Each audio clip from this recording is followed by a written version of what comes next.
Hola a todos y bienvenidos a esta versión en video de la actualización ACB Advocacy. Llegamos a ustedes mediante nuestro canal de ACB en YouTube y el Facebook de la comunidad ACB. Y por supuesto mediante audio en la red ACB Media. Soy uno de los presentadores, Clark Rackfall, director de Defensa y Asuntos de Gobernanza para el American Council of the Blind. Y me acompaña mi colega. Y yo soy Swata Nanda Kumar, especialista en defensa y difusión de la ACB.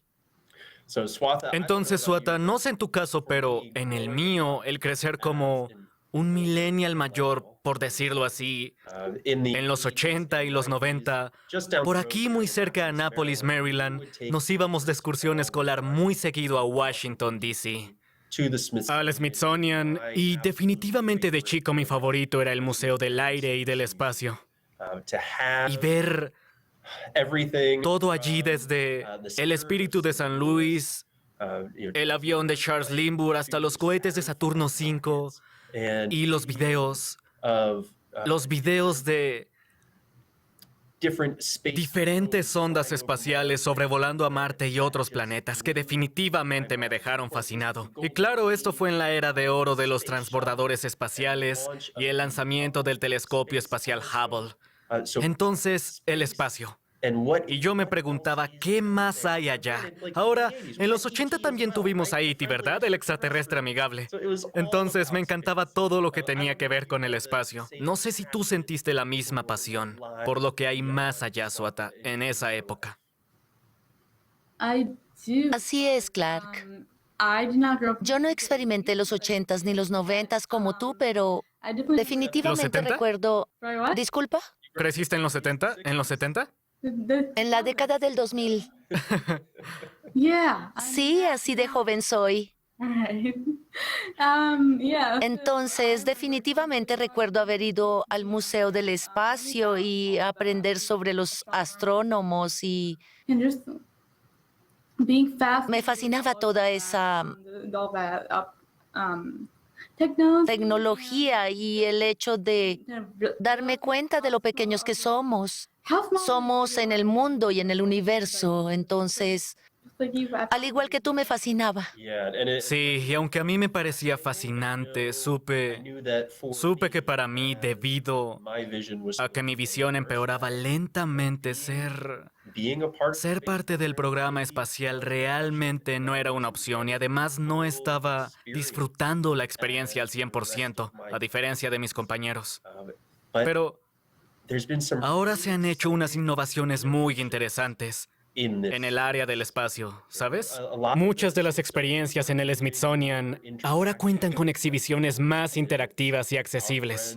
Nuestros amigos en Huntsville, Alabama, en el Rocket Center, hacen un campamento espacial para estudiantes que son ciegos o tienen baja visión. ¿Eso por qué no existía cuando yo era chico? Y ahora, muchos de los miembros de la comunidad ciega en general estaban muy emocionados este verano debido a la nueva adición por el lanzamiento para la exploración del sistema solar y del universo, el telescopio James Webb. Entonces ahora nos están llegando imágenes con descripciones increíbles, con texto alternativo, que le dan vida a esas imágenes. No solo para personas que son ciegas, sino también para el resto de la población, incluso para personas que no son ciegas, que ahora pueden entender exactamente qué es esto que estoy mirando. Entonces, Swata, eso es de lo que hablaremos hoy. Tenemos unos invitados fabulosos que están aquí para hablar con nosotros de lo que están haciendo y cómo lo están haciendo. Sí, entonces del Space Telescope Science Institute tenemos a Tim Rue, quien es especialista en educación informal. También tenemos a Claire Blum, que es escritora. científica, y también tenemos a Kelly Lipo, quien es especialista en difusión y educación del Space Telescope Institute. ¿Cómo están el día de hoy? Hola, Swata. Muchísimas gracias. Me alegra estar aquí. Soy Tim Ru. Y ahora quisiera que Claire y Kelly también lo saluden. Hola, es un honor estar aquí. Soy Claire. Me alegra mucho acompañarlos. Sí, hola, soy Kelly. Y sí, estoy muy emocionada de estar aquí para hablar con ustedes sobre el espacio. Yo también soy una millennial mayor y los 90 fueron una época muy formativa. Genial, Kelly. Y sé que estuviste muy activa en redes sociales, conversando con las personas cuando estaban absolutamente fascinadas con el grupo inicial de imágenes del telescopio espacial James Webb, respondiendo, contestando sus preguntas. Entonces nos emociona muchísimo que los tres estén aquí con nosotros. Pero un saludo especial a Kelly por estar manejando las redes sociales. Oh, gracias. Me emociona que todos estén emocionados. Esto es una fiesta de emocionamiento mutuo. Eso es lo que es. Tim, nos gustaría empezar contigo. ¿Podrías compartirnos algo más sobre exactamente cuál es tu papel en este programa? Además, ¿cómo llegaste a involucrarte en este programa? Oh, claro. Entonces, mi experiencia es con museos. Estuve durante un tiempo en el Smithsonian como tal, tanto como visitante como persona que trabajaba con el público, enseñándole a todos los visitantes. Y yo siempre me ha encantado compartir sobre las maravillas del espacio y de la ciencia con el público, lograr que las personas se emocionen y que piensen en nuevos caminos. Después me uní al Space Telescope hace 2 años y he sido parte de este esfuerzo de todo el equipo trabajando con museos, bibliotecas y otros sitios de aprendizaje informal del país, ayudándoles a descubrir cómo pueden hacer mejor las cosas para compartir el conocimiento sobre el espacio con su audiencia en particular. Yo diría que acercarle el espacio a personas nuevas, hacer que se involucren personas nuevas en esta conversación sencillamente me encanta, es maravilloso ser parte de eso. Y he estado luchando por encontrar cómo podemos hacer las cosas de mejor manera, cómo podemos llegarle a la gente a la que no le hemos llegado. Y las imágenes han sido una parte tan esencial de lo que hemos hecho en el instituto, entonces, no solo estamos a cargo de las operaciones científicas del telescopio James Webb, sino además de las misiones del telescopio, de los archivos de otras 20 misiones de la NASA y de otras misiones futuras. Kelly, Claire y yo trabajamos en la oficina de difusión al público, es decir, esas imágenes que salen del Hubble, esas imágenes que salen del web. Aquí en la oficina hay personas que las editan, pero hay tantas personas que no han tenido la oportunidad de interactuar con esas imágenes de la misma forma que una persona que no es ciega. Entonces, hemos estado pensando en nuevas maneras de hacerlas accesibles para las personas y la tecnología alternativa de la que hablaremos hoy es parte de eso. Gracias, Tim. Y Claire, ¿qué hay de ti? ¿Cuál es tu rol y cómo te involucraste en este programa? Claro, llevo trabajando en el instituto unos 6 años. Soy escritora, entonces escribo sobre todo lo que puedan imaginar. No solo escribo los descubrimientos del Hubble y hago los comunicados de prensa, sino que además estuve a cargo de algunos de los comunicados de prensa que se publicaron sobre las primeras imágenes a color y datos del James Webb este verano. Adicional a eso, también escribo los guiones para los videos que publicamos para darle vida al contenido, darle movimiento y de algunos gráficos. Estos también tienen audiodescripción y me enorgullece decirlo. Entonces también son accesibles mediante ViewSpace. Y además también, Clark levanta su brazo y empuña la mano en señal de celebración. Y además he trabajado bastante en nuestras redes sociales y recientemente nuestra coordinadora de redes sociales nos ha ayudado a aumentar la accesibilidad en redes. Entonces, además de escribir publicaciones muy interesantes que exploran lo que ocurre en las imágenes, estamos ofreciendo texto alternativo en esas publicaciones, en Facebook, Twitter e Instagram. Entonces tienes todo ahí al alcance de la mano. No necesitas consultar nada más para tener la imagen completa. Eso es fabuloso. Muchas gracias. Muy bien, Kelly. Por favor, háblanos sobre tu rol en este programa y cómo te involucraste con él. Claro, yo soy astrónoma, tengo un PhD en astronomía y astrofísica. Y cuando estaba en el posgrado, me di cuenta de que, aunque hacer ciencia es divertido, me gusta mucho más hablar sobre ciencia. Entonces, tuve muchos trabajos diferentes antes de unirme al STSI hace aproximadamente 2 años. Y soy científica de divulgación. Y lo que hago es revisar todas las cosas que publicamos para garantizar su precisión científica. Y eso incluye revisar el texto alternativo, tanto de algunas de las primeras imágenes como de nuestras publicaciones en redes sociales. Muy bien. Y cuando dijiste que te uniste al STSI, ¿te refieres al Space Telescope Science Institute? Es correcto, así es. Gracias por entender esa jerga. No hay problema. Es fácil decirlo cuando estás tan metido en el tema. Exacto. Y ahora, ¿por qué no pasamos a para aquellas personas que no saben o que han visto el nombre James Webb por ahí, pero no están seguros de qué es o qué hacen allá? ¿Alguien podría, por favor, darnos más información para contextualizarnos sobre qué es exactamente el telescopio espacial James Webb y por qué es tan representativo? Claro, entonces, el telescopio espacial James Webb es la más reciente misión de la NASA. Consiste en observar las estrellas y recopilar todo tipo de información nueva. Una de las cosas más importantes al respecto es que el telescopio espacial James Webb puede ver en luz infrarroja. Detecta la luz que nadie puede ver a simple vista. Si piensan en el arco iris, en el rojo, naranja, amarillo, verde, azul, violeta, bueno, hay luz más allá y el telescopio Webb ve parte de esa luz que tiene longitudes de onda más largas que se llaman infrarrojas. Y esto nos está ayudando a aprender más sobre el funcionamiento del universo y está captando imágenes que son de la misma resolución que las que el telescopio espacial Hubble lleva captando desde hace 30 años y hay muchas cosas extraordinarias que hemos podido descubrir como resultado de esto. Ok, y como lo mencionaste, el telescopio Hubble existe hace 30 años, entonces, además de poder ver el espectro de luz infrarroja, ¿hay otras diferencias entre los telescopios Hubble y James Webb? Kelly, ¿quieres contestar? Claro.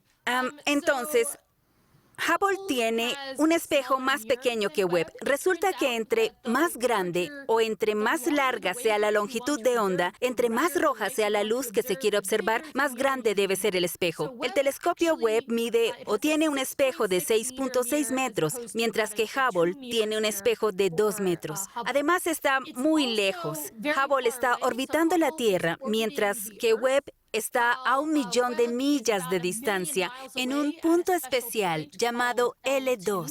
Y eso permite que el telescopio se mantenga muy, muy, muy frío. Algo especial de la luz infrarroja es que tanto ustedes como la computadora que tengo enfrente y como yo brillamos intensamente en luz infrarroja. Ninguno de nosotros puede verla, pero si se tiene un detector especial como el que está en el telescopio Webb, se ve un brillo en la luz infrarroja. Entonces, para que Webb pueda ver algo aparte de sí mismo, tiene que estar en un punto absurdamente frío, a un par de grados por debajo del cero absoluto, lo que es muy difícil de lograr, pero Webb lo ha logrado.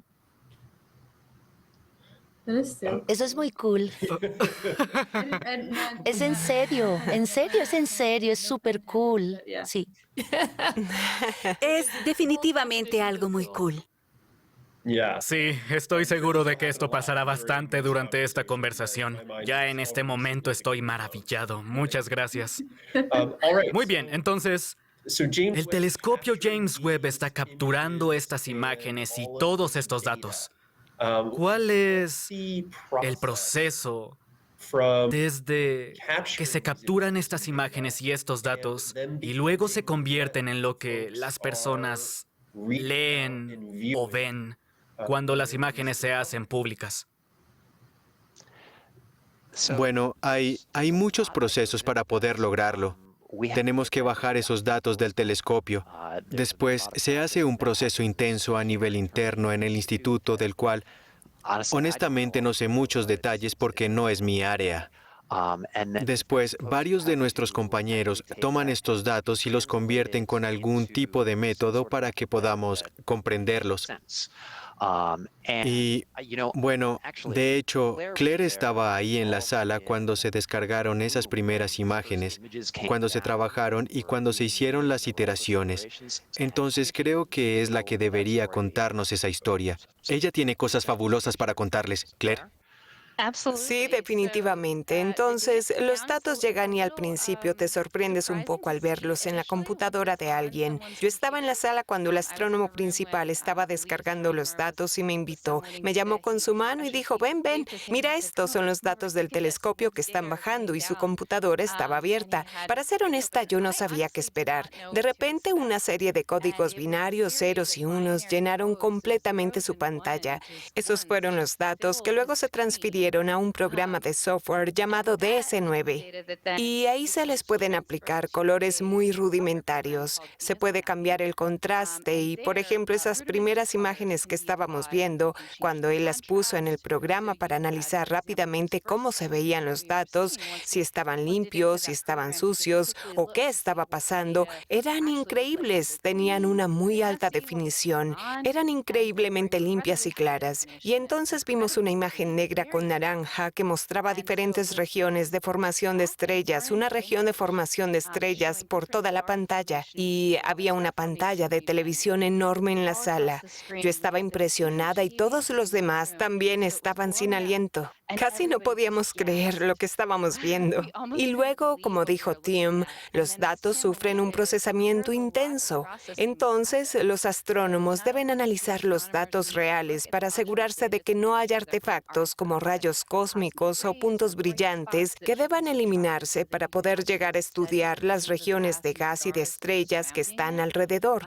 Y cuando eso pasa, una vez se han limpiado esos datos mediante un proceso automático, pasan a nuestro archivo. Pero entonces es cuando nuestros procesadores de imágenes recuperan los datos y luego se les hacen varios tratamientos diferentes. Y ya sabes, la razón es que, como dijeron Kelly y Tim, no podemos ver la luz infrarroja a simple vista. Entonces tienen que ponerle colores a esas imágenes. Y tienen que ser muy selectivos. No solo se trata de aplicar los contrastes, sino también, ya sabes, qué colores corresponden a qué tipos de elementos que se detectan. El telescopio Webb tiene filtros especiales que detectan elementos en particular y entonces se pueden aislar si eso es lo que se quiere investigar, para estudiarlos con más atención y con mucho más detalle. Entonces se combinan muchos filtros, se ponen todos en una sola imagen y terminan creando una composición muy balanceada. No es un arte, definitivamente es una destreza. Son muy cuidadosos y muy precisos en la forma de manipular los datos antes de publicar una imagen final a todo color a través de nuestra sala de redacción. Entonces, Claire, hablando de los colores, mencionaste que esto es más una ciencia que un arte y que tienen que ser muy selectivos en cuanto a los colores que se usan. ¿Cómo pueden saber qué colores usar? ¿Cómo saben que algo es azul en una imagen y no rojo, por ejemplo? Bueno, los distintos filtros, y tal vez Kelly pueda hablar de esto con mayor precisión que yo, pero los distintos filtros capturan los diferentes elementos del espectro electromagnético, en particular la luz infrarroja. La luz infrarroja es bastante amplia. Entonces, si pensamos en una tabla que va de izquierda a derecha, imaginemos que la izquierda podría ser las longitudes de onda más cortas de la luz infrarroja y la parte derecha podría ser las longitudes de onda más largas de la luz infrarroja. Entonces, los diferentes filtros absorben diferentes áreas, pequeños segmentos de ese gran espectro. Entonces, cuando por ejemplo se seleccionan 6 filtros para incluir en una imagen, nuestros colegas se les asignan colores específicos según el orden cromático. Por ejemplo, el azul indica una longitud de onda más corta de la luz infrarroja y pasan por todos los colores hasta finalmente llegar al rojo. Y así es como se combinan esos colores, pero después, por supuesto, mediante la aplicación, mediante esas múltiples exposiciones que se añaden en una única imagen, se obtiene una bonita combinación de colores. Entonces, además, ajustan el contraste para garantizar que una región no sea demasiado oscurecida por ninguna razón en particular, como por ejemplo por una estrella cercana muy brillante, la cual podrían recortar o eliminar dependiendo del enfoque científico o de la investigación. Kelly, ¿me faltó algo? No, pienso que eso es muy claro.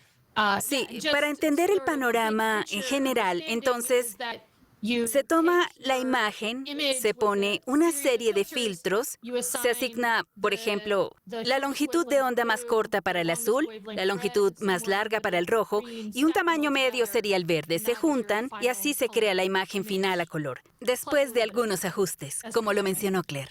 Entonces se usa el mismo espectro de color que Tim mencionó anteriormente de la luz visible, como el del arco iris rojo, naranja, amarillo, verde, azul, índigo, violeta, y lo distribuyen a lo largo del espectro infrarrojo durante Exacto. este proceso. Sí, mapeamos la luz infrarroja sobre colores visibles de forma que los receptores de fotones de nuestros ojos puedan procesar esa información.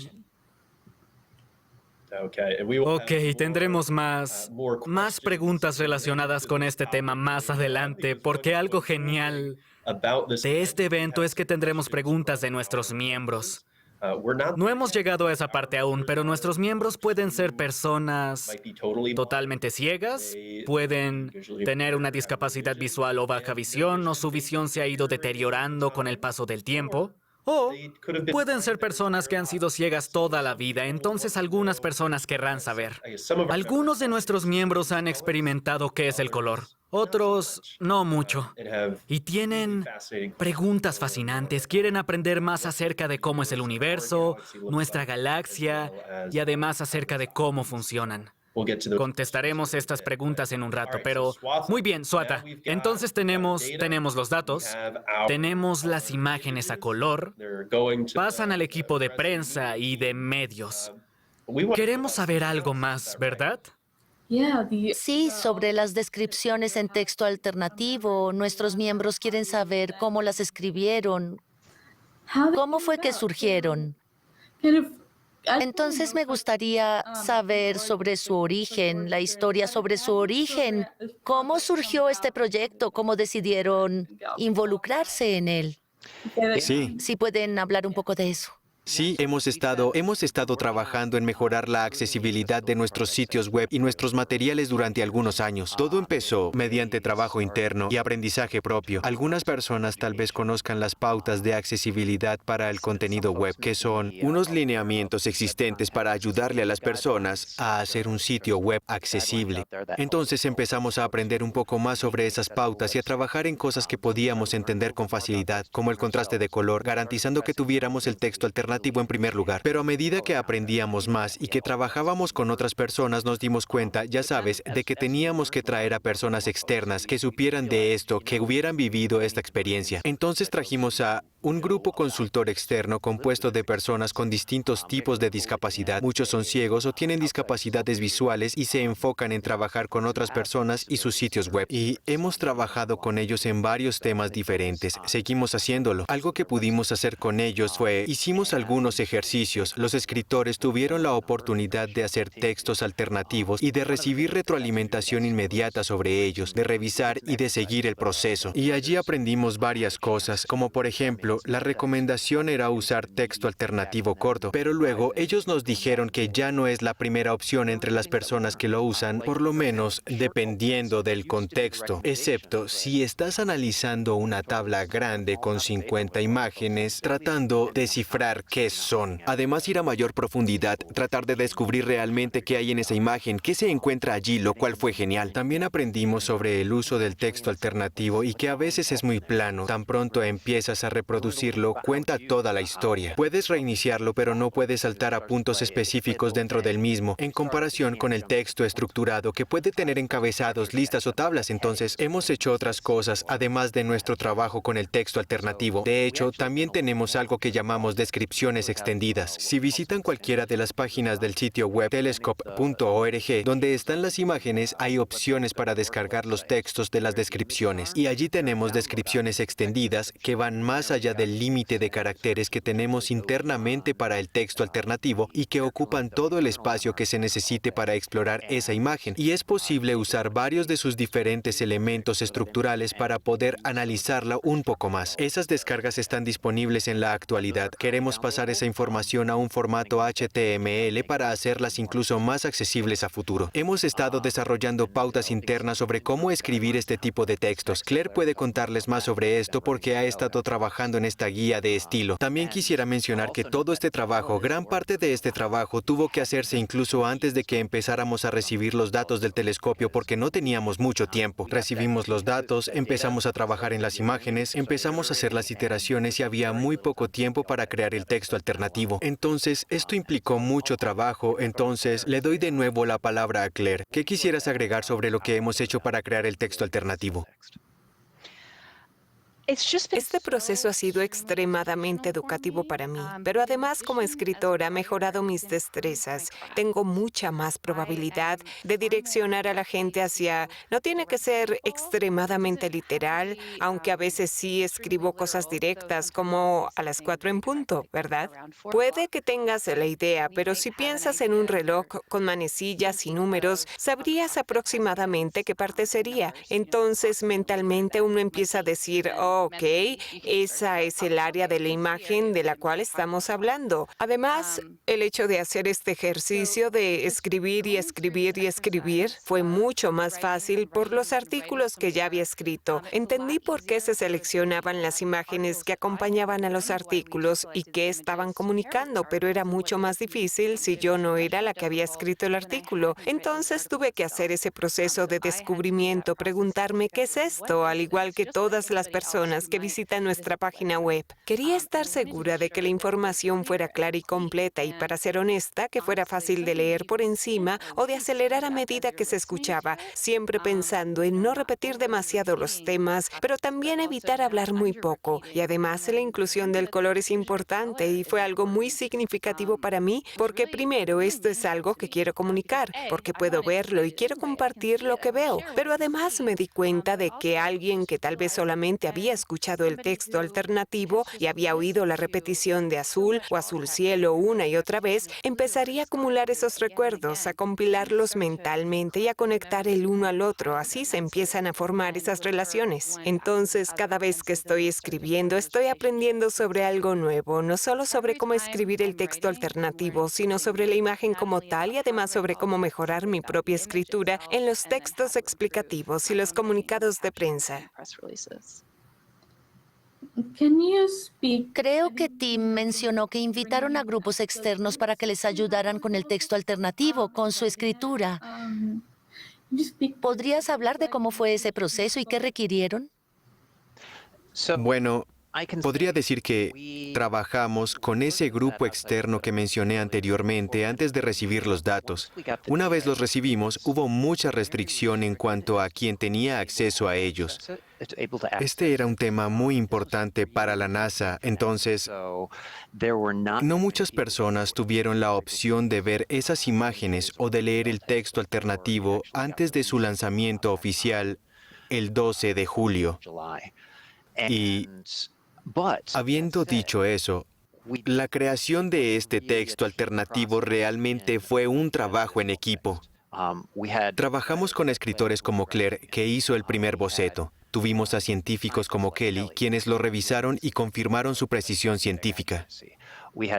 Algunas personas estaban un poco más familiarizadas con las pautas de accesibilidad. como en mi caso, que hice el proceso de revisión, y además alguien de nuestro equipo, uno de los desarrolladores que tiene discapacidad visual y en ocasiones usa un lector de pantalla, y cuando tiene un poco más de tiempo, también puede ver las imágenes.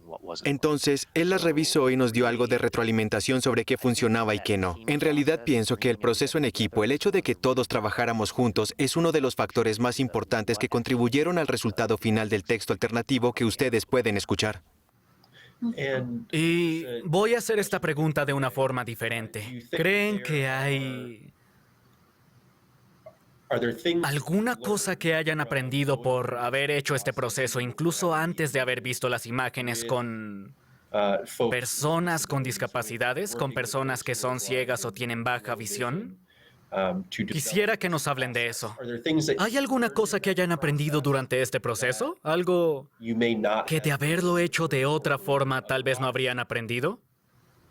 Definitivamente, definitivamente. Pienso que las personas que usan el texto alternativo a diario tienen una forma diferente de experimentar el mundo, una forma diferente de asimilar la información. Y definitivamente hubo cambios de estilo. Como mencionaba antes, en algunos casos cambiamos la forma de escribir sobre ciertas cosas. Claire estaba hablando acerca del color. Antes de empezar a trabajar con estas personas, estábamos tratando de no hacer ninguna mención acerca de los colores y que las oraciones fueran lo más concisas posible. Pero eso fue un error por distintas razones. Claire, ¿te gustaría añadir algo? Claro. Hubo unos... Básicamente, cuando pienso en la escritura de un texto alternativo, lo que me gusta hacer es pintar la escena en general. Es como si estuviera pintando un cuadro por todo lado. Ya sabes, de derecha a izquierda y de arriba a abajo. Y me preguntara literalmente qué hay en esa escena. Entonces, para pintar uso brochazos grandes. Así oriento a la gente. Después de haber orientado a alguien con una o dos frases cortas, puedo empezar a pensar. ¿Cuáles son las áreas de interés? ¿Por qué estamos mostrando esta imagen? ¿Por qué esto es un descubrimiento científico? Entonces, quizás llame la atención del lector, por ejemplo, hacia la estrella que se ha liberado de sus capas de gas y polvo. Y menciono que la estrella es un punto blanco diminuto en el centro y luego todas las capas que la rodean, que a veces pueden parecer una mariposa. Y sabiendo que podemos decir que parece una mariposa, no necesariamente porque las personas la hayan visto, sino porque pueden haberla tocado o haber experimentado su forma. Entonces pueden empezar a crear un modelo mental sobre la apariencia de esta escena. Además, debemos garantizar que estamos usando las palabras correctas. Por ejemplo, para una estrella que se ha liberado de todas sus capas de gas y de polvo, la palabra correcta es enana blanca o estrella enana blanca. Entonces, incluir cosas como esta en el texto alternativo es supremamente importante. Y es otra cosa más que aprendí. De forma que cuando alguien escuche el texto explicativo que está en el resto de la página, todas las distintas partes de la información empiecen a conectarse. De esta forma, no solo le ayudamos a construir una escena visual, sino a que aprenda por qué estamos mostrando esta escena visual y qué clase de investigación se hizo para obtenerla. Y no me refiero necesariamente solo a imágenes, porque muchos de nuestros descubrimientos se basan en espectros, que son datos donde se distribuye la luz, y luego se pueden medir las moléculas individuales dentro de ella. Entonces hay muchas cosas detrás de este proceso científico. No solo son unas imágenes hermosas. Poder describir ese proceso en el texto es importante. Esa es otra razón por la cual aprecio mucho la retroalimentación de Kelly, porque en algún momento ella me dijo, sí, claro, puedes usar las palabras correctas, pero no puedes explicar por qué sabemos que se trata de eso. Esa parte no le corresponde al texto alternativo, eso le pertenece a la parte explicativa de la imagen, a la cual todo el mundo tiene acceso, y allí es más apropiada. Sí, pienso que eso es algo por lo que he estado luchando. El texto alternativo se debe limitar a describir la imagen y no debe intentar explicar la parte científica. Pero es muy tentador querer explicar esa parte. Kelly, para seguir con la misma idea, ¿cómo pudiste encontrar ese balance? ¿Cómo llegas a ese balance entre, ya sabes, si alguien no sabe qué es una nebulosa, en comparación con alguien que quisiera saber cómo es una nebulosa? Es una muy buena pregunta. ¿Cómo escribo el texto alternativo? ¿O cómo contribuyo al texto alternativo si alguien no ha visto una nebulosa antes? Mi enfoque al crear texto alternativo es pensar en alguien que ha visto muchas imágenes astronómicas antes y que está tratando de describírselas a otra persona. Entonces, es posible usar términos como estrella o nebulosa o galaxia de la misma forma que se puede usar perro o casa, ¿verdad? Los perros pueden ser de muchas formas diferentes. Hay perros grandes, pequeños, de pelaje crespo y de pelaje liso. Aún así es posible pensar en la imagen de un perro, ¿verdad? Entonces se puede usar ese mismo tipo de concepto grande para decir, esta es una imagen de una nebulosa, esta es una imagen de una galaxia. Y si esa nebulosa o esa galaxia tienen características específicas, es posible describirlas. Trato de actuar como una guía para el lector, pero además no puedo asumir, no voy a describir todo desde ceros, porque eso sería demasiado difícil. Por eso, puedo decir que es una imagen de una nebulosa en vez de tratar de escribir exactamente lo amorfo que es o algo así. Es decir, no puedo... Esa es una palabra técnica, ¿verdad? Sí. Los Amorfo. astrónomos usamos mucho las palabras sin forma o amorfo, y de hecho es un término técnico. Aquí internamente hablamos bastante sobre los astrónomos y la forma como llaman a las cosas. Sí, en lo cual somos muy malos. Yo no quise decirlo ya que no soy astrónomo. Me gustaría incluir algo sobre lo que Kelly estaba hablando. Yo sí incluyo descripciones muy cortas en el texto alternativo para conectar las cosas. Digo, por ejemplo, esta es una imagen de una nebulosa, una estrella que se ha liberado de sus capas de gas y de polvo, la cual vemos aquí y escribo los colores y las formas de lo que está expulsando. Es decir, me gusta tratar de dar esas definiciones básicas porque tienes razón, son términos técnicos y no se debe asumir que las personas tienen este conocimiento básico. Y nosotros escribimos literalmente para todo el mundo, entonces la información debe ser accesible sin importar qué tanto hayan leído sobre astronomía. ¿Ustedes tienen algunas de esas imágenes que puedan compartir con nosotros como ejemplo y leer el texto alternativo? Claro que sí. ¿Con cuál empezamos? ¿La del Anillo del Sur, Claire? Claro. Muy bien. ¿Te gustaría Sí. hacer la lectura? Entonces, esta página se titula La nebulosa del Anillo del Sur, imagen tomada por MIRI. Y para aclarar, MIRI es un instrumento del telescopio espacial Webb que observa la luz infrarroja media, la cual está un poco más lejos y es más larga que la luz infrarroja cercana. Entonces, el texto alternativo dice así. La nebulosa del Anillo del Sur es un óvalo grande semitransparente que está ligeramente inclinado desde la parte superior izquierda hacia la parte inferior derecha. Aparecen dos estrellas en el centro, muy cerca la una de la otra. La de la izquierda es roja, la de la derecha es azul claro. La estrella azul tiene pequeñas puntas de difracción alrededor. Un óvalo rojo transparente rodea las estrellas. Desde el óvalo rojo se extienden capas en una mezcla de colores. Las capas que se extienden hacia la izquierda y hacia la derecha son rojas y las que se extienden de arriba hacia abajo son de color verde azulado. Las capas parecen tener un patrón con filamentos similar a la superficie de una fruta cítrica después de cortada. El color de las capas se oscurece a medida que éstas se alejan del centro. El color del fondo es negro y está salpicado de pequeñas estrellas brillantes en galaxias distantes en una amplia gama de colores.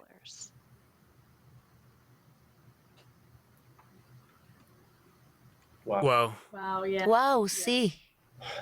Entonces, Kelly, en esta descripción, volviendo otra vez a la conversación sobre la ciencia y la jerga técnica incluida en la descripción de la imagen,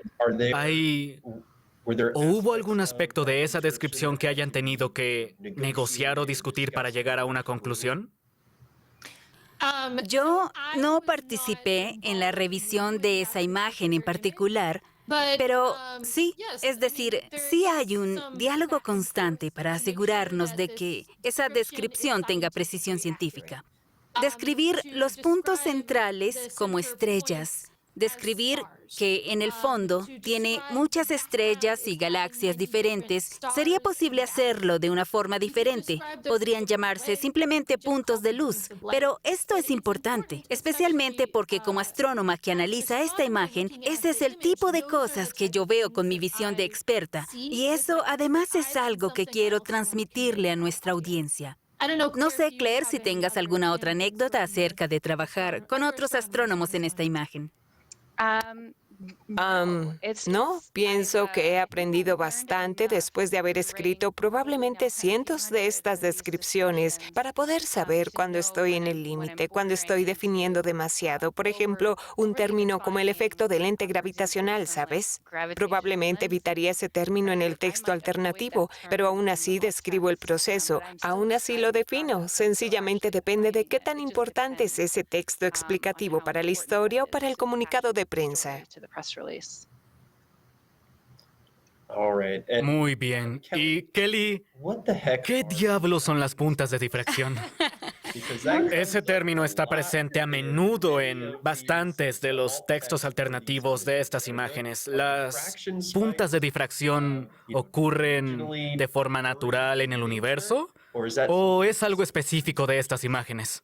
Muy bien, las puntas de difracción. Entonces, las estrellas aparecen solo como puntos de luz, pero cuando se pone un punto de luz a través de un telescopio, especialmente un telescopio hecho con espejos, como el Webb, la óptica del telescopio creará una forma con puntas y por eso las estrellas se ven como con esas puntas típicas. El telescopio Webb en particular crea estrellas de 8 puntos y 6 de esos puntos provienen del espejo del telescopio porque este tiene un espejo en forma de hexágono y entonces cada esquina de ese hexágono crea un punto en las estrellas. Además, por el diseño del telescopio, este tiene un pequeño espejo delante de uno grande y también soportes donde se apoya ese pequeño espejo. Estos soportes también crean un patrón en las estrellas, el cual también es de una estrella de 6 puntas que se sobrepone un poco al otro. Y cuando se une todo esto, se crean estrellas de 8 puntas que considero son muy hermosas. Los distintos telescopios crean distintas formas de difracción. Un muy buen ejemplo es el telescopio Hubble, que crea estrellas de 4 puntas. Y de hecho me alegra mucho que hayas hecho esta pregunta, porque es algo que nos plantean todo el tiempo las personas que analizan las imágenes de forma visual. Nos preguntan por qué todas las estrellas tienen esa forma. Entonces, el hecho de que también esto se refleje en el texto alternativo es muy bueno.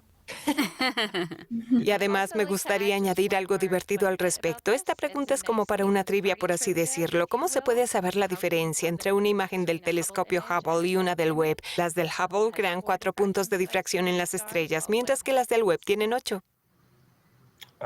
Recordaré eso la próxima vez que vaya a un concurso en un bar. Gracias. Suata, ¿tienes alguna pregunta o quieren que pasemos a compartir otra imagen y el texto alternativo antes de empezar con las preguntas de los miembros? Me gustaría que viéramos una imagen, así que compartámosla. Muy bien. ¿Qué tal si...? Muy bien, eso es. Aquí tenemos una imagen de Neptuno. Esta no es una de las primeras imágenes que se tomaron, sino que es una que Webb tomó después. Kelly, sé que tú tuviste que ver un poco con ella. Así es. ¿Quieres que lea este texto? Sí, adelante. Muy bien. Título de la imagen: Neptuno NIRCam. La imagen tiene un fondo en su mayoría oscuro, con un punto de luz extremadamente brillante que domina el cuadrante superior izquierdo de la imagen y una esfera brillante hacia la parte central e inferior. El punto de luz extremadamente brillante de la parte superior izquierda de la imagen tiene 8 puntas que se originan desde el brillante centro como una brújula. La esfera brillante es en su mayoría blanca, casi neón, con algunos parches extremadamente brillantes que representan las nubes de hielo de metano.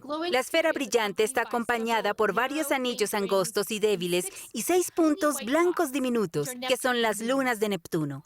Salpicando el fondo, que es casi completamente negro, vemos aproximadamente 10 círculos pequeños y borrosos que representan galaxias distantes. Entonces, algo que surgió de mi revisión de esta imagen preciosa de Neptuno y este precioso texto alternativo es que habla de una luz de estrella, que es lo que acabamos de describir. Pero de hecho, esa es la luna Tritón. Tritón es una luna extremadamente helada y es muy, muy brillante. Refleja algo así como el 80% de la luz que recibe. Entonces, aunque se ve como una estrella en esta imagen, de hecho es una luna engañosa. La denominaron estrella en el texto alternativo original, pero yo lo revisé, hice el comentario y lo cambiaron por el que finalmente fue publicado. Una de las cosas que puedo decir que me fascinan de esta imagen, algo que me encanta, es el hecho de que fue captada por Webb y tiene que ver con una de las preguntas que hiciste antes, Clark, sobre cómo diferenciar lo que nos dice Webb en comparación con, por ejemplo, el telescopio Hubble. Y en esta imagen, de hecho, Tritón se ve más brillante que Neptuno. La Luna es más brillante que el planeta. Y eso es cierto en luz infrarroja. Pero si la miramos con luz visible, Neptuno sería mucho más brillante que su luna. Entonces, es una de esas cosas diferentes que podemos aprender al analizar al universo de diferentes formas. Sí, cada vez que analizas el universo con diferentes tipos de luz, aprendes algo nuevo. Eso es fascinante.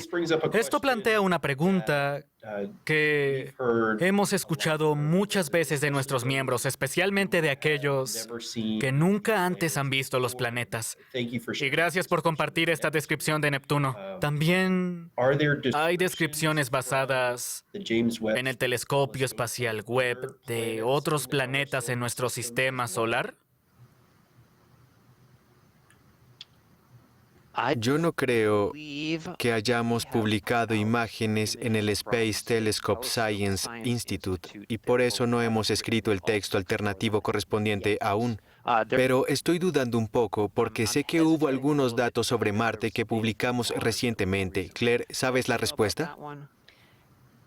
Sí, se trató de una publicación en el blog porque es demasiado pronto para publicar la parte científica. Básicamente se requiere más tiempo para escribir el artículo y además este tiene que ser revisado por pares para luego ser aceptado formalmente y, por supuesto, publicado. Entonces es algo que toma más tiempo, pero hemos tratado de que los lectores previsualicen un poco en el blog.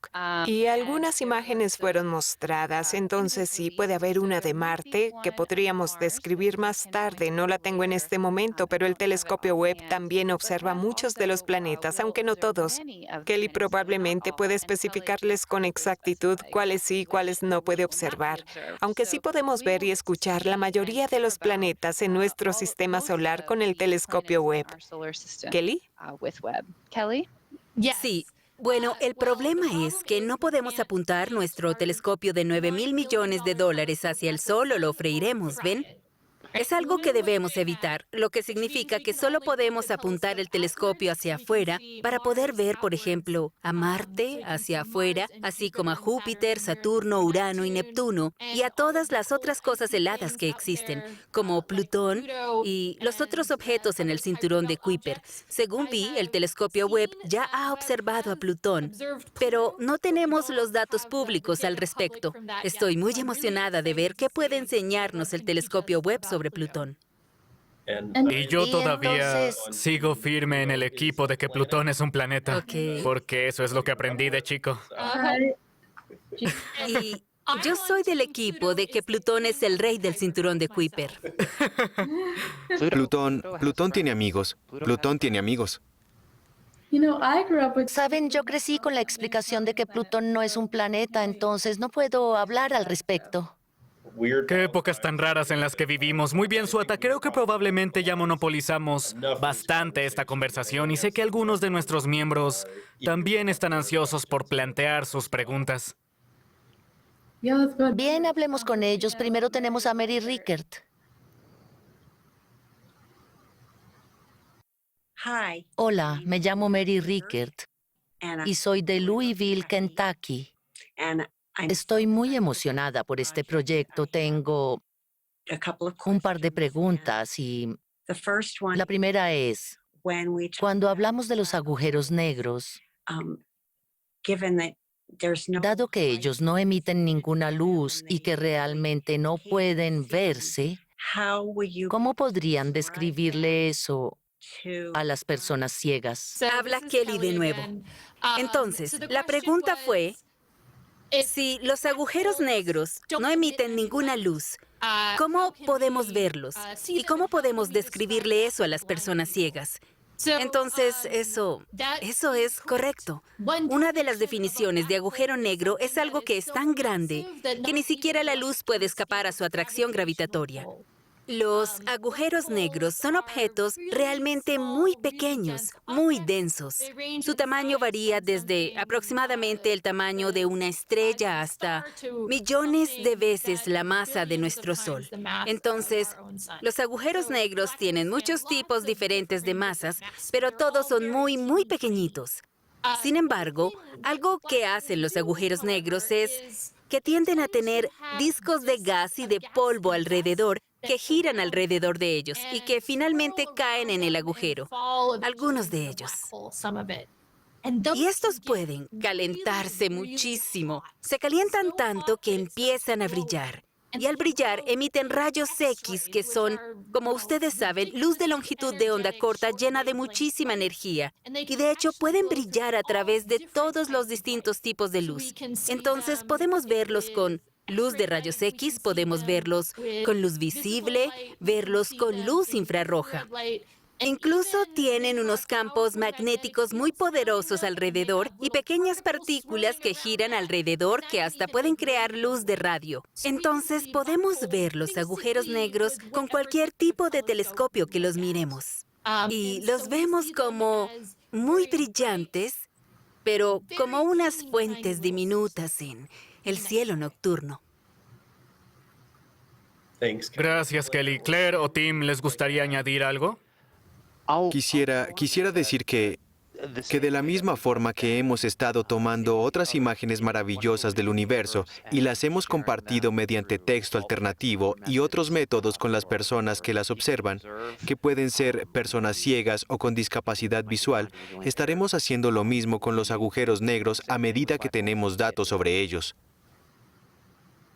Claire, creo que... Adelante. Yo quisiera preguntar algo. Las observaciones de muchos de los telescopios que toman imágenes, ya sabes, son muy diferentes a las que toman otros telescopios especializados o grupos de telescopios conocidos como Event Horizon, que es una red de radiotelescopios que básicamente se conectan para combinarse y apuntar hacia los mismos objetos a la vez. Y hace poco esta red apuntó hacia el agujero negro en el centro de nuestra galaxia, la Vía Láctea, y por primera vez tuvimos una imagen más clara, pero se requirió una cantidad increíble de datos. Literalmente tuvieron que enviar discos duros por todo el mundo, porque era más rápido que enviar los datos por Internet para poder compilar toda esa información y empezar a crear estas imágenes.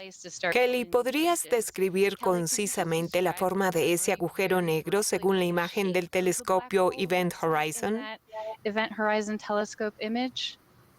Sí, creo que la forma de esa imagen puede recordarle a muchas personas a una dona porque tiene un agujero en el centro. Entonces, hay tres grandes masas que son ese gas brillante que está rodeando el agujero negro. Y en el centro está el Event Horizon, en el punto de no regreso. Si se pasa de ese punto, la luz no puede salir del telescopio.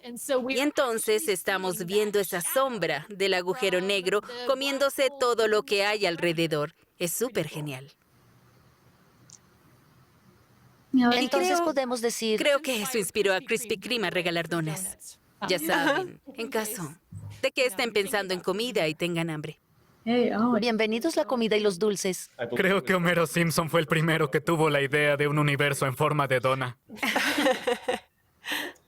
Y además, todos ustedes han estado trabajando en algo más para hacer estas imágenes más accesibles. Es algo que recuerdo porque hablamos de un agujero negro.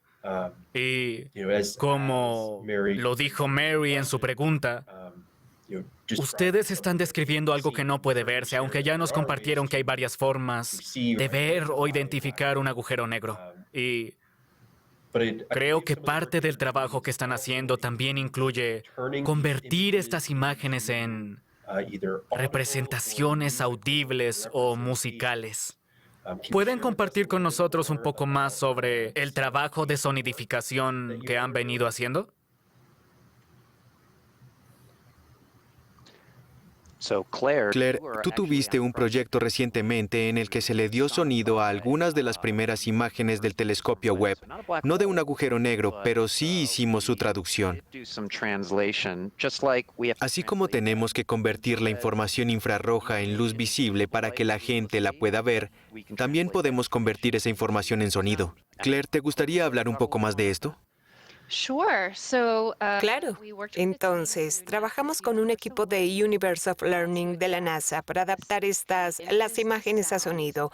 El equipo estaba compuesto por 3 astrónomos, uno de los cuales es músico, junto con otro músico con entrenamiento profesional y yo como escritora, que estaba allí presente en la sala donde se hicieron esas imágenes y se tomaron esas decisiones.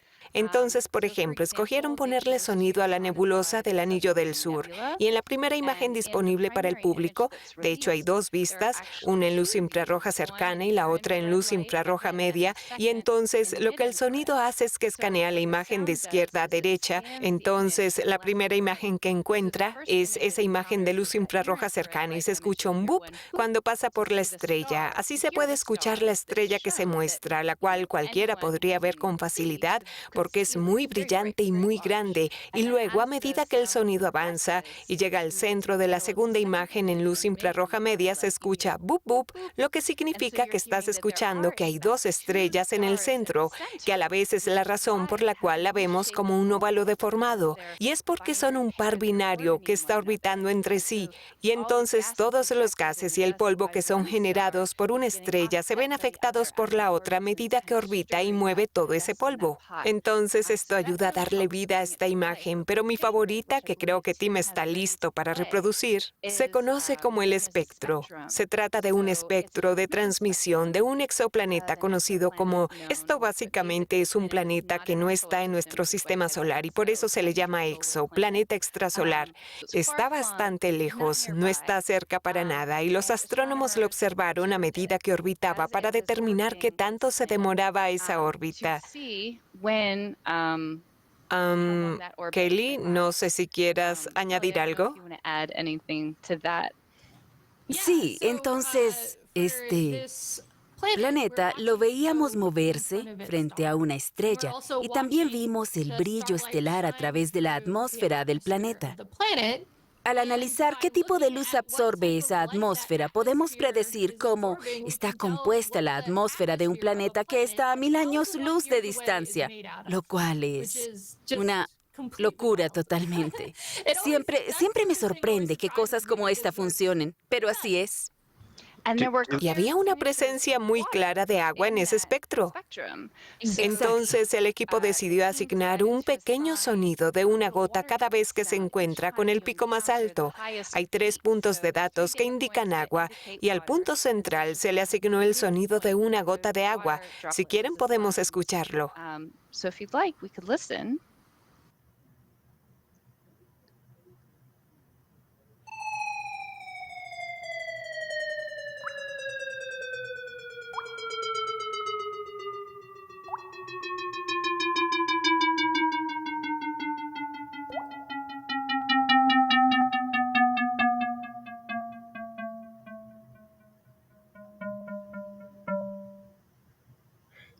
Claire, por favor, explícanos de nuevo para qué se usaron esos 4 sonidos de gotas de agua.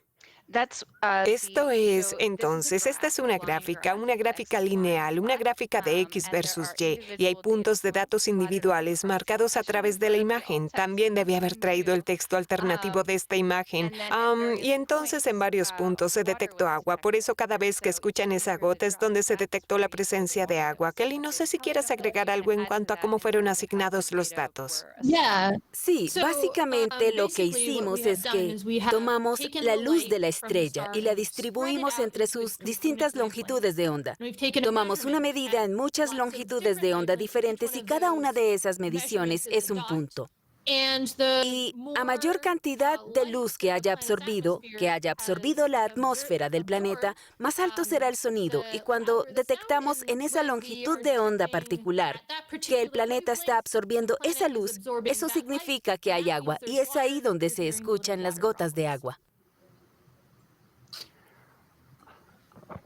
Quisiera recomendar encarecidamente que nuestros amigos visiten la página del telescopio que es web.org, que lean el texto alternativo y en particular la descripción de esto en texto. El escritor que trabajó en esta imagen tiene una forma maravillosa de describir las gráficas y hace un trabajo excelente en la descripción de cada una de esas partes de la gráfica y realmente pinta una imagen con palabras sobre qué es lo que pasa al escuchar cada sonido y te permite experimentarlo. Quisiera también añadir que esta podría ser una de mis partes favoritas de los primeros datos del telescopio Webb. Gran parte de lo que Webb va a estar enviando, de hecho, no corresponde a imágenes, sino a espectros. Es una luz que se distribuye y las gráficas nos muestran cómo sube y baja la luz. Mientras hablo, estoy moviendo mis manos y mis dedos hacia arriba y hacia abajo.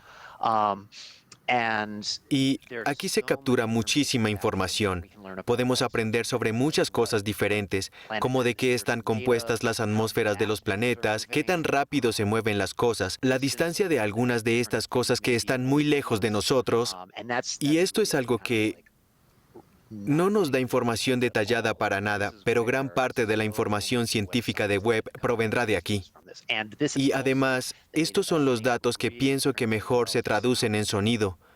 Es mucho más fácil seguirlos en sonido que tratar de escuchar esas imágenes. Y entonces hicimos, como Claire lo describió, un trabajo de sonidificación de esas imágenes, pero en lo personal, espero que podamos hacerlo mucho más seguido. Sí, y añadiría que escuchar estas imágenes es más como, en comparación con otras disciplinas, como ver o escuchar el ballet. Como los pasos que se escuchan, su orden, sus patrones, o el arte abstracto, donde podemos imaginar a un pintor moviendo la mano hacia abajo y hacia arriba, en pinceladas rápidas sobre la pintura o por el lienzo. Entonces hay mucha más oportunidad para interpretar, pero además mucha oportunidad de sorprenderse. Son sencillamente hermosas. Además, también les recomiendo que visiten el sitio web, donde hay múltiples versiones de los acantilados cósmicos en la nebulosa de Carina. Por ejemplo, se puede escuchar solo la parte superior, o solo la parte inferior, o solo las estrellas, y así pueden empezar a escuchar las diferentes capas que tiene esa imagen, y después pueden escucharlas todas a la vez. El video principal en la parte superior para mí es un poco abrumador, pero también es hermoso como experiencia auditiva, entonces de verdad que lo recomiendo. Pero estoy de acuerdo con Tim, estoy muy emocionada por estas gráficas, por los espectros y por todos los puntos de datos interesantes que nos permitirán aprender sobre objetos extremadamente lejos en el universo de una forma que no sería posible solo con imágenes.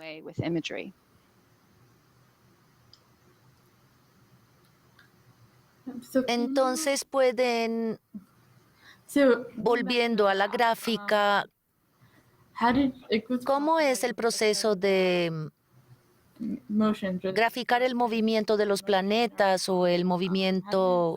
¿Cómo llegaron a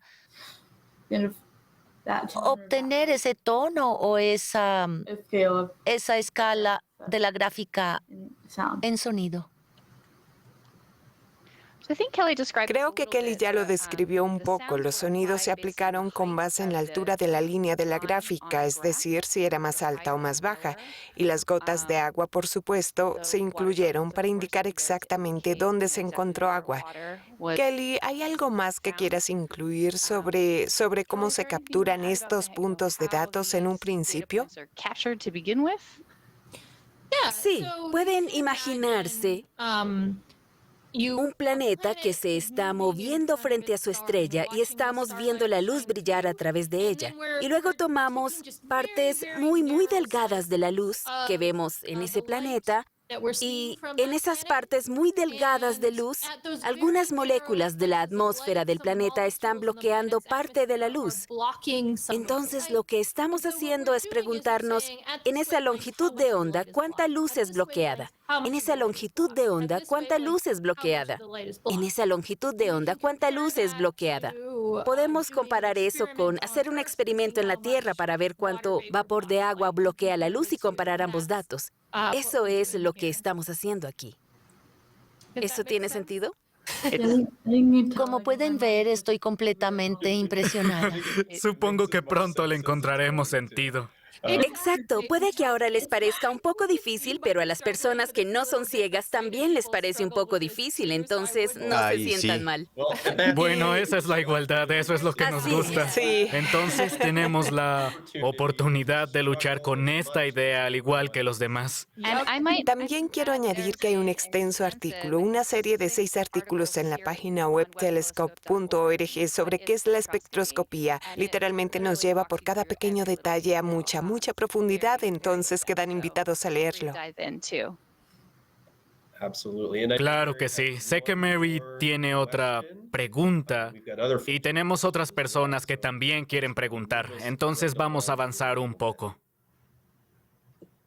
En cuanto a todos los elementos y los objetos en el espacio profundo,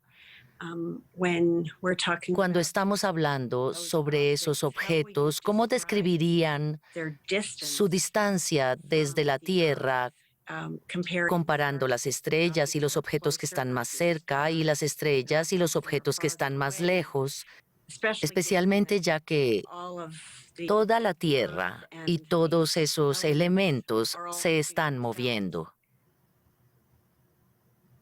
Muy bien. ¿Quién quiere empezar? Yo Entonces, adelante. pienso que esa pregunta mezcla un poco la parte científica de cómo lo sabemos. ¿Cómo sabemos esto? Para mí esa es la información que se incluye en los comunicados de prensa y en la parte explicativa. ¿Tim? Sí, yo iba a decir lo mismo. Cuando miramos una imagen, no podemos saber qué tan lejos está una estrella, no podemos saber qué tan lejos está una galaxia. Puede, tal vez, que su color nos dé algunas pistas, pero eso no es algo en lo que podamos confiar. Entonces, como dijimos, pondríamos esa información en la parte explicativa del artículo o algo así. Y de hecho, para obtener ese tipo de información es que usamos esos espectros para descubrir qué tan lejos están esos objetos. Sí. Y también para hablar un poco de la parte científica, porque pienso que es una muy buena pregunta. Sí, todo lo que está en el espacio está moviéndose. Nos movemos por el espacio. La Tierra está orbitando alrededor del Sol. El Sol está moviéndose por la galaxia de la Vía Láctea. La Vía Láctea se mueve dentro de un grupo local de galaxias y el espacio como tal se está expandiendo. Entonces, el espacio entre las galaxias está aumentando. Y casi todos esos movimientos, con excepción del movimiento de la Tierra alrededor del Sol, son muy pequeños en una escala cronológica humana. Si tomamos una foto astronómica en este momento y otra en 20 años, la mayoría de las cosas se verán más o menos igual. Por eso debemos contar con técnicas adicionales para tratar de determinar la historia del universo y la historia de cómo se han movido las cosas dentro del universo. Kelly, creo que otra parte de esta pregunta, algo de lo que tú ya hablaste un poco cuando te referiste a la foto de Neptuno y esa pequeña luna engañosa, es que es posible que exista una estrella muy brillante que podría incluso ser una estrella muy grande y muy brillante, pero que está muy, muy, muy lejos. Dije muy 3 veces. Y es posible que exista una estrella de tamaño mediano que está solo un poco lejos, pero visualmente son iguales. Es decir, la que está 3 veces lejos podría verse más brillante o más grande. Entonces, ¿cómo pueden transmitir eso mediante el texto alternativo o la parte explicativa? Sí, de hecho, un gran problema en la astronomía es determinar qué tan lejos están las cosas, porque lo que vemos es todo el universo tridimensional, pero comprimido en una foto en 2D. En general, Esto no se va a reflejar en el texto alternativo porque, como decíamos, no tratamos de explicar la parte científica, solo tratamos de escribir lo que hay ahí y realmente no es posible determinar qué tan lejos está algo solo con base en el texto alternativo. Quizás podría decirse algo como, hay un par de estrellas cercanas que se mueven. Si se toman fotos con una diferencia de 20 años, es posible establecer que se están moviendo y si esa es la parte científica que se quiere contar, eso estaría en el texto alternativo de la imagen. Pero en general, eso es lo que incluiríamos en una nota explicativa o en un artículo sobre el proceso para determinar la distancia de una estrella, una galaxia o algún planeta que está alrededor de otra estrella. Gracias. Muy bien, Swata. ¿Quién sigue? Ahora tenemos a Nikki Kobe.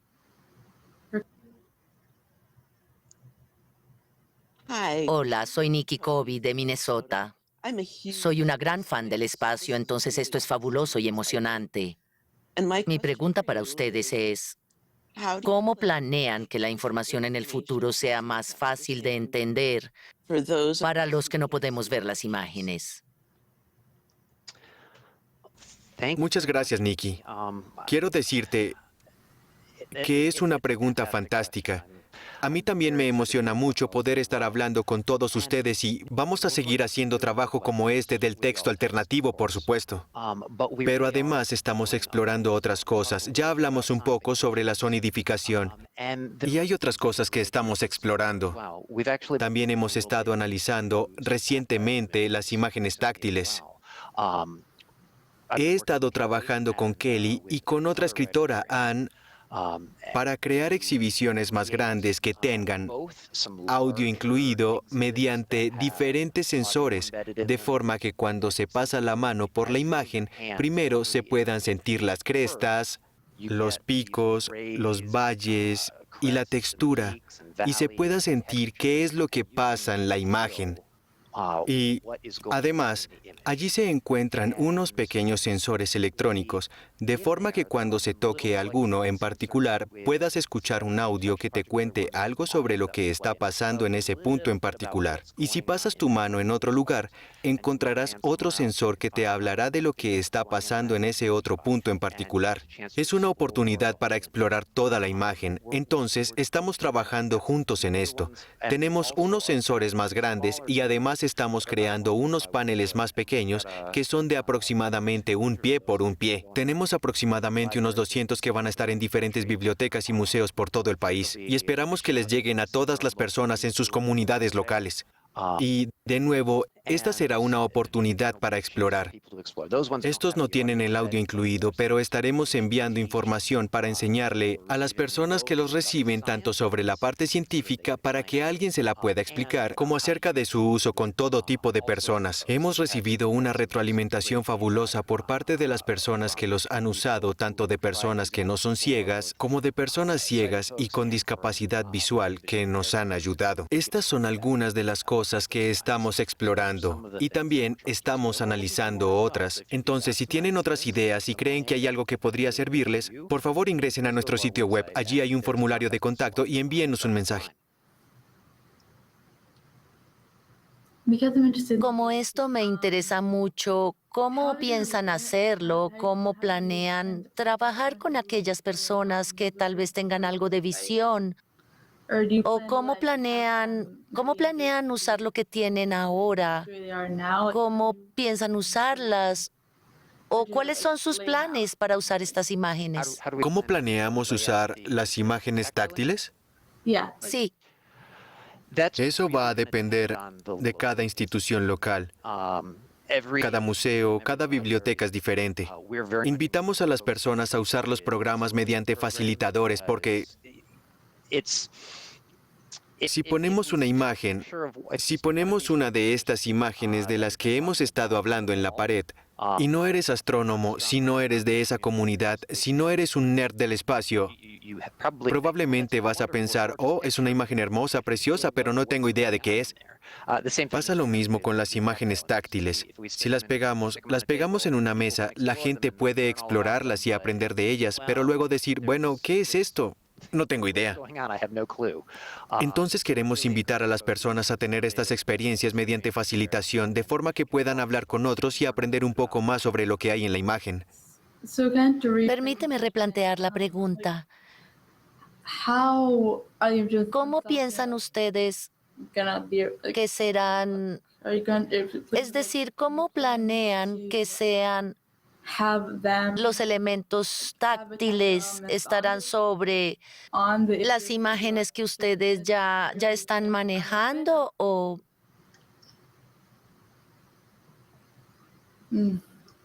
Estas imágenes que estamos enviando son parte de...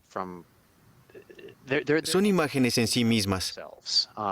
Tenemos aproximadamente unas 200 y son táctiles y tienen la imagen a color impresa sobre ellas, lo que le va a ayudar a las personas con varios niveles dentro de todo el espectro de visión, como Claire estaba describiendo anteriormente.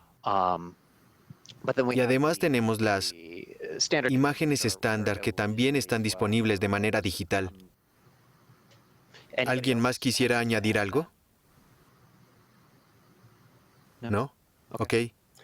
Y Tim, una pregunta más sobre este Sí. tema. El texto alternativo me imagino que será tan relevante para la imagen física táctil como también lo es para las imágenes digitales en el sitio web. Sí, definitivamente. Definitivamente. Haremos que nuestros sitios web también los tengan. Genial. Muy bien. Creo que nuestra siguiente pregunta será hecha por Katy. Soy Katy Nimmer, de West Lafayette, Indiana. Fui la profesora del año 2015 en Indiana y finalista como profesora nacional del año. En 2 eventos públicos recientes, uno de los cuales fue un concierto de beneficencia del cual fui la presentadora, leí varias partes de sus textos alternativos frente a la audiencia. ¿Ustedes tenían idea del impacto que el texto alternativo tendría y lo mucho que inspiraría a las personas ciegas como a las que no son ciegas? Es simplemente fantástico escuchar eso. La respuesta ha sido sorprendente. La respuesta que tuvimos en lugares como este, así como la respuesta en línea, lo que nos dice la gente cuando nos escribe. El interés de toda la NASA en lo que hemos hecho ha sido fantástico. Realmente no esperábamos la gran cantidad de retroalimentación que hemos recibido. Soy Claire. Quiero agregar, ya que fui una de las escritoras y seguiré creando estos textos alternativos, que no tenía idea del impacto tan profundo que tendrían. Y estoy encantada de que hayan tenido tanto éxito, porque a veces mirar estas imágenes puede ser un poquito abrumador. Como, ¿por dónde empiezo? ¿Cuál es el punto focal? ¿Cómo describo todas estas capas de gas y polvo de una forma que sea significativa, pero que además cree una hermosa imagen? Y quisiera también compartir que tengo algunos estudios en poesía y creo que eso tuvo algo que ver. Esto me enseñó a condensar toda la información posible en oraciones o frases concisas y fáciles de escuchar. Y sé que los otros escritores que han contribuido a este proyecto tienen experiencias similares, aunque uno de ellos es uno de nuestros diseñadores. Entonces, tratamos de separar la composición de la imagen y literalmente describir lo que vemos, no lo que sabemos. Se trata de separar el cerebro de lo que vemos con nuestros ojos y mantenernos fieles a eso. Por eso he sentido una profunda felicidad al leer todos esos comentarios y escuchar la importancia de esta experiencia para muchas personas. Eso es lo mejor, nunca me lo hubiera imaginado. Entonces, me encanta recibir y escuchar esa retroalimentación. Sí, definitivamente. Soy Kelly y estoy de acuerdo con lo que Tim y Claire han dicho. Cuando estábamos creando el texto alternativo, al principio yo solo quería que estuviera bien. Quería que fuera tan lindo como preciso en cuanto a la parte científica. Y pensé que sería leído por unas cuantas personas, ya sabes, nerds ciegos. Pero hemos visto su impacto en las redes sociales y muchas personas nos han expresado su gratitud por lo que hicimos. Ha sido totalmente abrumador y mágico. Y realmente fortaleció mi deseo de seguir haciendo esta tarea a futuro. Fabuloso. Y creo que tenemos una segunda pregunta también de Katy. Como profesora de inglés, me llamó mucho la atención su selección de palabras tan específica y tan poderosa. Quisiera saber cómo fue el proceso de escritura y si buscaban crear un texto alternativo tan poético como terminó siendo.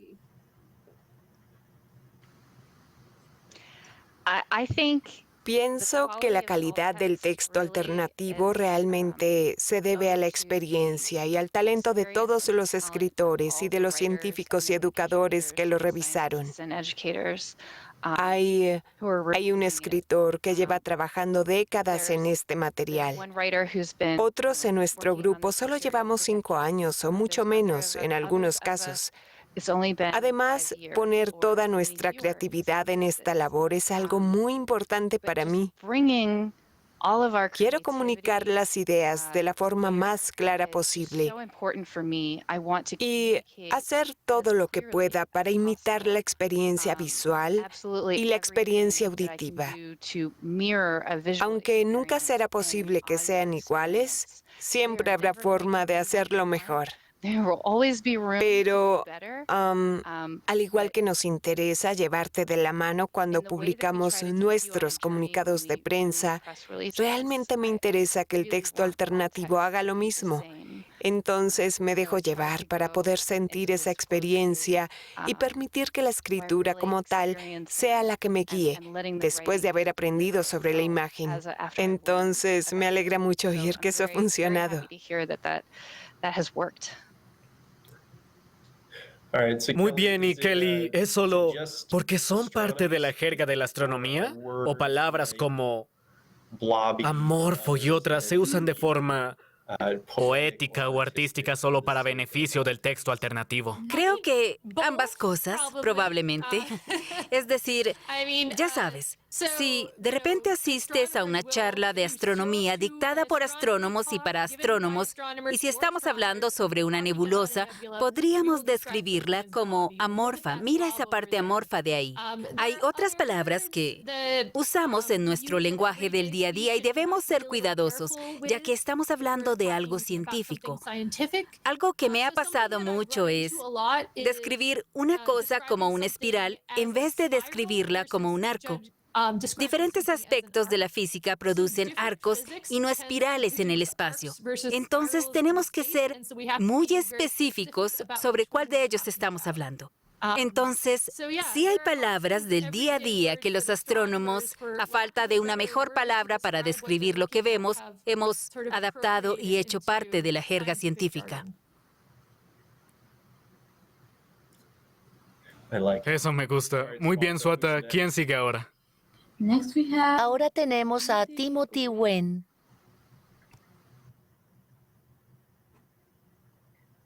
Me llamo Timothy Wen, soy de Miami, Florida. Mi pregunta es acerca de cómo se escribe la descripción de las imágenes. ¿Qué aspectos consideran cuando escriben las descripciones de las imágenes? ¿Empiezan por las características científicas más significativas? ¿O las áreas más atractivas? ¿O los colores en los cuales podría enfocarse el espectador? Claire, ¿te gustaría empezar? Porque creo que ya tocaste un poco de esa parte. Claro. Bueno, por lo general esbozo una escena, ¿verdad? Es como, imagínense tomar un lápiz normal o un pincel bien delgado y poner ligeramente algo de color o textura sobre una hoja. Entonces empiezo por lo más grande, con pinceladas amplias y luego, igual que cuando estamos en una clase de dibujo, ¿verdad? Empezamos a hacer el esbozo en general y no empezamos por los detalles más finos como los tonos o los colores, ni las formas. Empezamos por lo general y cada vez vamos en mayor detalle. Además, a propósito, soy senderista y sé que también hay mapas táctiles, entonces esto les puede parecer familiar. Cada vez que miro un mapa, observo las características más generales, dónde quedan las cordilleras, dónde quedan las cascadas. Y después me enfoco más, empiezo a fijarme más en los detalles. Muy bien, dónde quedan los senderos para caminantes, cuánto miden, y entonces los mido, porque son todas esas medidas pequeñitas que te pueden ayudar a trazar tu ruta. Esto es lo mismo, empiezo por lo general y después, como lo dije antes, depende del área de interés. Entonces, si por ejemplo, estábamos escuchando el texto alternativo de la nebulosa de antes, muy probablemente, ya que a nivel científico es lo más relevante, describiré las estrellas del centro y después las capas de gas y polvo que se desbordan. Y es como si llenaran toda la pantalla y se estrellaran unas con otras. En ocasiones, las estrellas tienen unas puntas muy brillantes que se cuelan por unos diminutos agujeros entre el polvo. Entonces, así como describí esa escena, voy cada vez más y más profundo y me enfoco en esos detalles. De nuevo, empiezo por lo general y luego me voy a lo más específico y me enfoco en mencionar todos los detalles relevantes que serán mencionados en el comunicado de prensa o en el texto explicativo como tal, de forma que haya complementariedad entre el texto alternativo y el explicativo. El texto explicativo te narra por qué vemos algo, la parte de la física, cómo ocurre algo, mientras que el texto alternativo sencillamente describe la escena.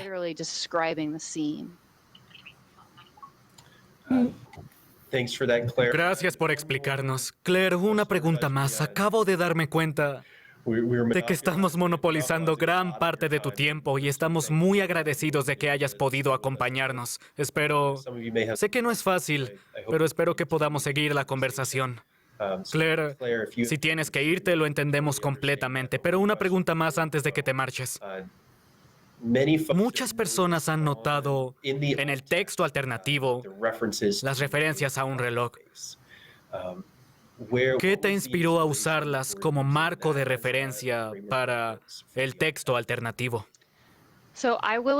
Bueno, voy a admitir que constantemente cuando estoy buscando indicaciones, constantemente me confundo entre el oriente y el occidente. Y además, pensando en la forma en que usamos brújulas en las imágenes astronómicas, esta puede girarse. Y como no quiero confundir a las personas, y lo digo de cierta manera, según como lo decimos cuando miramos un mapa de la Tierra o como lo decimos cuando estás recorriendo un parque nacional, pero otra cosa es cuando estamos recorriendo el cosmos.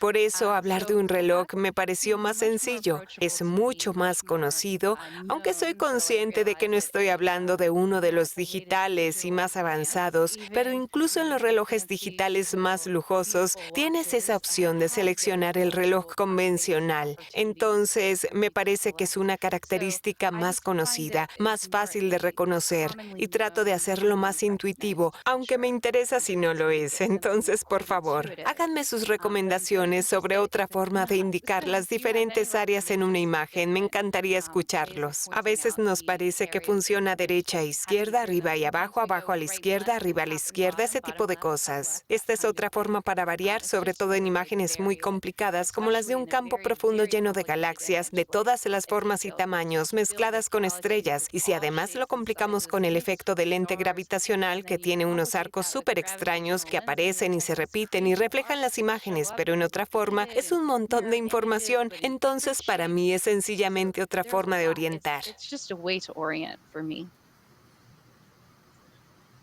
Muy interesante, gracias. Swatha, ¿quién sigue? Tenemos a Jennison Asuncion, cofundador del Día Mundial para promover la concientización sobre la accesibilidad web.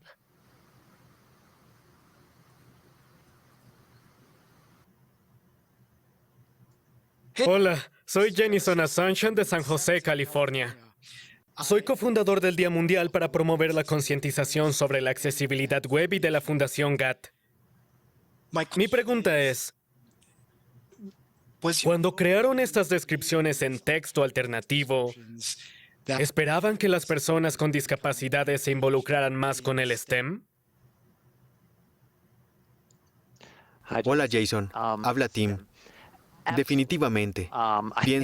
Pienso que la base de todo mi trabajo aquí en el Space Telescope, como sé que es el caso de muchos, es que las personas se involucren más con la ciencia, la tecnología, la ingeniería y las matemáticas.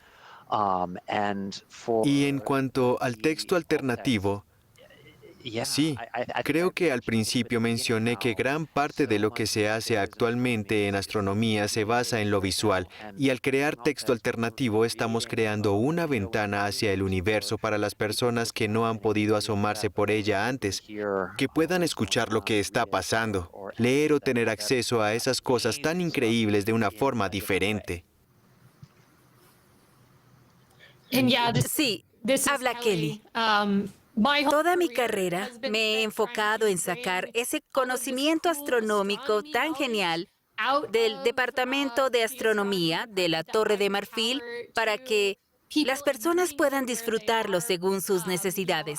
Por ejemplo, he organizado eventos en bares donde hablamos del espacio y tomamos cerveza para actualizar a las personas que están ahí. Pero además, me parece que en este momento hay bastante interés en el espacio por parte de la comunidad con discapacidad visual, el cual no ha sido atendido, y eso explica toda esta emoción sobre el texto alternativo. Entonces, me alegra mucho estar llegándole a esta nueva audiencia y cubrir su necesidad mediante medios que sean accesibles para ellos. Y Jennison mencionó STEM. Entonces, para aclarar, esto significa ciencia, tecnología, ingeniería y matemáticas. Disculpa por haberte interrumpido, Swatha. Adelante. No hay problema, Clark. Entonces, para seguir hablando de eso, ¿cómo creen que podemos motivar a más personas con discapacidad o a más estudiantes ciegos o con baja visión a interesarse en STEM o ciencia, tecnología, ingeniería y matemáticas como una carrera viable o como un campo de estudios viable?